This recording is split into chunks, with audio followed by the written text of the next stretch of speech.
नमस्कार साथियों, बड़े ही हर्ष का विषय है कि विश्व के सबसे बड़े लिखित संविधान ने 71 वर्ष पूर्ण कर लिए हैं।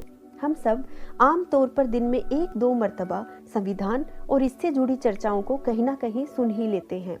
चुनावी दौर में अक्सर यह पुनरावृत्ति बढ़ जाती है। इतनी सघन और गहरी चर्चाओं के बाद भी यह समझना और समझाना कठिन ही रहा है कि आखिर संविधान होता क्या है और हम इसे कितना समझते हैं। आइए जानते हैं आसान भाषा में। दरअसल संविधान शब्द सम और विधान 2 शब्दों से मिलकर बना है।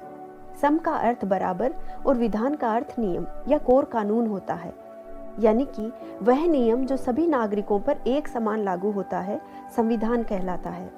संविधान किसी देश की नीतियों और सिद्धांतों का वह संग्रह होता है जिसके आधार पर उस देश की शासन व्यवस्था को संचालित किया जाता है, यानी कि कैसे सरकार का चयन किया जाएगा, इनमें शक्तियों का वितरण कैसे होगा, न्यायिक प्रक्रिया कैसी होगी तथा नागरिकों के कर्तव्य एवं अधिकार क्या होंगे।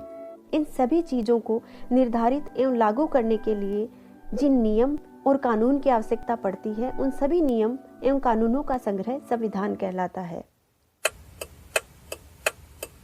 सारे संवैधानिक नियम और कानून एक आम व्यक्ति को प्रत्यक्ष या अप्रत्यक्ष रूप से प्रभावित करते ही हैं, परंतु मुख्य तौर पर हमारे संविधान ने अनुच्छेद 12 से 35 में हमें मौलिक अधिकार दिए हैं जो हमारे एवं समाज के विकास में सहयोगी हैं।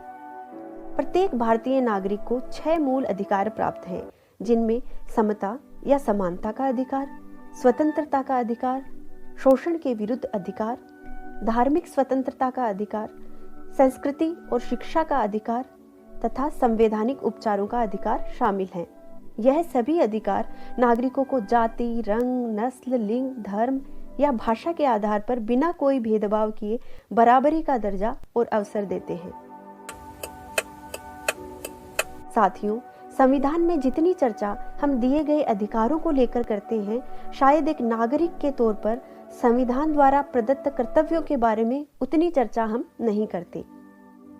कर्तव्य हम सबने पढ़े हैं, पर मोटे तौर पर आपको याद दिला दूं, जैसे सार्वजनिक संपत्ति की सुरक्षा करना, हिंसा से दूर रहना, संस्कृति की समृद्ध विरासत को महत्व देना और संरक्षित करना, पर्यावरण की रक्षा, 14 वर्ष तक के बच्चों की अनिवार्य शिक्षा आदि विषय हमारे मूल कर्तव्यों का हिस्सा हैं। पर आजादी के 71वें संविधान दिवस तक हम अधिकारों एवं कर्तव्यों के मध्य कितना तालमेल बिठा पाए हैं, वास्तव में यह विचारणीय है। साथियों, इस पूरी चर्चा के बाद अब आपको क्या लगता है, हम अधिकारों के संघर्ष के समय या अन्यथा भी अपने कर्तव्यों के साथ कितना सहज रह पाते हैं और यह क्यों मुश्किल हो जाता है? इस बारे में आपकी जो भी राय हो या इस वीडियो से जुड़े सवाल हो, हमें जरूर बताइए। हमें आपके सवालों का जवाब देने में प्रसन्नता होगी। धन्यवाद।